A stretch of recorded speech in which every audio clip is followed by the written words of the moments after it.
Vonis terhadap Surya Darmadi, terdakwa kasus korupsi usaha perkebunan kelapa sawit PT Duta Palma Group, dinilai sebagai putusan yang luar biasa karena baru pertama di Indonesia.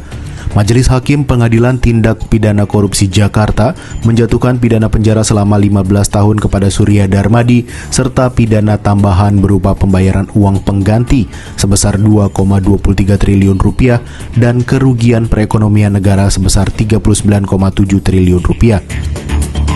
Proses penegakan hukum dengan mendakwakan penggantian kerugian perekonomian negara diharap bisa diaplikasikan juga di kasus korupsi lainnya.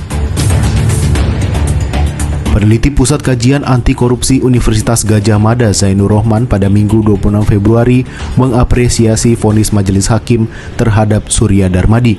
Ia menilai untuk pertama kalinya tuntutan jaksa atas kerugian perekonomian negara dikabulkan. Ini berbeda dengan vonis hakim dalam kasus korupsi ekspor minyak sawit mentah dan turunannya pada awal Januari lalu, di mana tuntutan kerugian perekonomian negara tidak dikabulkan dengan alasan perhitungan yang belum jelas. Dalam penjelasan atas Undang-Undang Nomor 31 Tahun 1999 tentang Pemberantasan Tindak Pidana Korupsi, disebutkan bahwa perekonomian negara adalah kehidupan perekonomian yang disusun sebagai usaha bersama berdasarkan asas kekeluargaan ataupun usaha masyarakat secara mandiri yang didasarkan pada kebijakan pemerintah, baik di tingkat pusat maupun di daerah, sesuai dengan ketentuan peraturan perundang-undangan yang berlaku, yang bertujuan memberikan manfaat, kemakmuran, dan kesejahteraan pada seluruh kehidupan rakyat.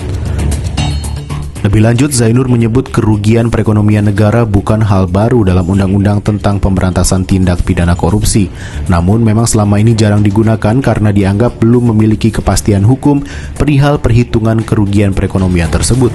Dalam kasus Surya Darmadi, hakim mengakui adanya kerugian perekonomian negara meski tidak semua dari jumlah tuntutan dikabulkan.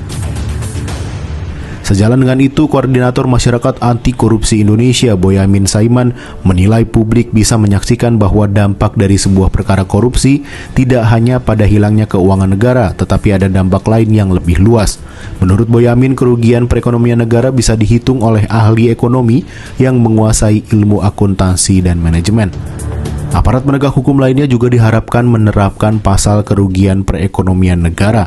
Dengan demikian, tujuan untuk memulihkan aset dalam kasus korupsi bisa terwujud.